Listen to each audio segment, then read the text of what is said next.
Facebook-ийг 3 сар хаагаад үзвэл олон асуудал шийдэгдэнэ гинэ. Тэгээ 3 сар хааж үзэж гин гэж хаагаад тэр чигт нь хаах юм байна л да. Өмнө нь нөгөө дугаарыг хязгаарлалт чинь тэгсэн штэ. Төр зуртаа ингээд дугаарыг хязгаарлалтаа яваад үзье гэдгснэ. Дугаарыг хязгаарлалт нь тэр чигтээ болцсон тий. Тэгээд бид нар ингээд гэмт хэрэгтэй шиг зорчих эрхийг хязгаарлуулад бүр сүулдэ тэг сонгоогоор явдаг байсан штэ. Одоо тэгээд бид нар нөгөө асуудлыг хилээд яриад хулгаал өөрийн яриад ахаар энэ Facebook-ийг хаагаад санаа амар бидрийг чимээгүй болгож ирсэн нь далдуур чимээгүй хулгаал өөрөөр хийх гэж байгаа юм байна л гэж би бол хардж байна. Бүр энэ манипуляцийн арга энэ тарих угаалтандаа бол бүр төгсөрсөн юм байна. Одоо бидний тархийг ингэж угааж штэ. Энэ Facebook-ээр хэн дуртай лайв хийж байна. Хүмүүсийг доромжилж байна. Гэмт хэрэг ихсэж байна. Facebook-ээс болоод одоо сөрөг олон юм байна.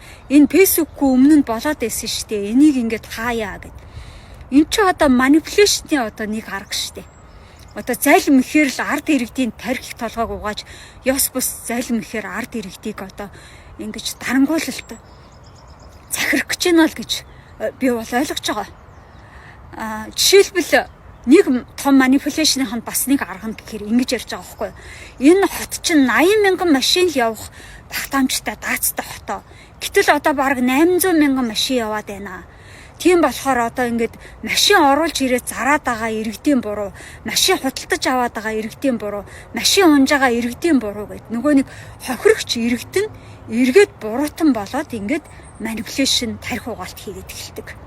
Ингээд бүх юмыг эргээд ард иргэдийн буруу болгодог. Ард иргэд одоо ингээд Facebook-ээр нөгөө хулгаал өөр шөмжлээд бүх юмыг хэлэхээр одоо буцаад нөгөө Facebook-нд буруутан болоод Facebook-ийг ингээд хааяа гэт. Ингээд Монголд бол үнэхээр ингээд тарих угаалт энэ манипуляцийн аргаар бол энэ дарангуулалт тогтож байгаа юм байна өө. Тэгээд энэ олон улсын төвшин ч гэсэн хэлж байгаа штэ. Монголд авилгал хээлэх бол бүр ингээд энд гэсээрээ бүр хідэн байраар ухраад бүр ингээд авилгал хийлэх бол газар авцсан. Тэгээд үг хэлэх эрхчлөө байхгүй, хэвлийн эрхчлөө байхгүй байна гэд.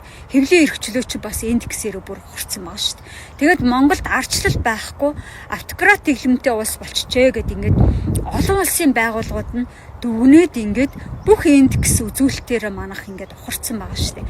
Тэгэхээр үнэхээр ингээд одоо бүр сүулдэ энэ Facebook-ийг хааж агаад өөрсдөө ингээд санаа амар хулгаал өөрөөр хийх юм байна.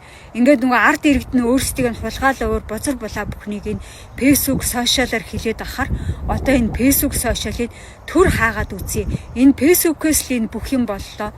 Энэ гэмт хэрэг ингээд бузар булаа бүхэн энэ Facebook сошиалаас болоод байна гэд ард иргэдийн тархийг угаагаад ийм юм ярьж байгаа л одоо бүр сүулдэ Facebook-ийг хаагаад өөрсдөө ингээд санаа амар дарангууллаа ингээд тогтоогоол ингээд л улс орныг дарангуйлж л удирдах юм байна л да. Сүүлдээ бүр ийм л юм руугаа явж байгаа юм байна л гэж харж байна.